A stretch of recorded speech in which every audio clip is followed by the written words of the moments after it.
Hello everyone, this is a statue of Minan and Pozharsky. Uh, so there are two of Russia's greatest heroes. This is a replica of the statue in Moscow on Red Square in front of St. Basil's Cathedral. So in the early 1600s, there was a problem with the succession because Ivan the Terrible notoriously killed his own eldest son in a rage, and his 8-year-old son was either killed or died in an accident. Historians debate. And so some guy appears in Poland, and he claims that he is actually the son of Ivan the Terrible, Dmitri, who was killed or died in an accident, the 8-year-old boy. And he got an army together of people that supported him, Poles and Lithuanians, and some Russians also, and they conquered Moscow, and they took over the Kremlin and occupied the Kremlin, and the false Dmitri was made Tsar, and he's in the Chronicles list of Tsars, right? But people were starting to get sick of him because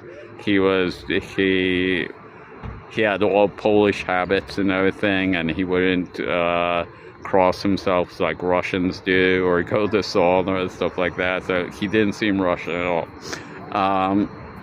And he surrounded himself just by Poles and Lithuanians. Anyway, so Prince Pozharsky and Minan here in Nizhny Novgorod, they organized a volunteer army, and they paid for it themselves, right?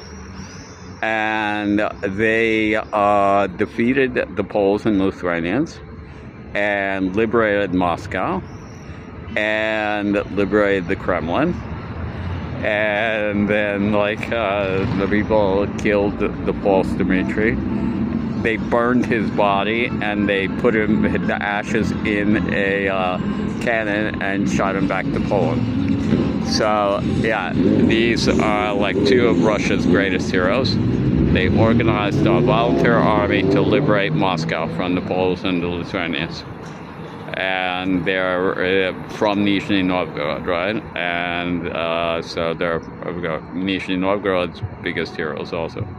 But Russia's biggest heroes in general. Two of the biggest heroes. So yeah, that's the story. They're very famous in Russia, but especially in Nizhny Novgorod, because this is where they came from. And the main square is dedicated to them, where the Kremlin is.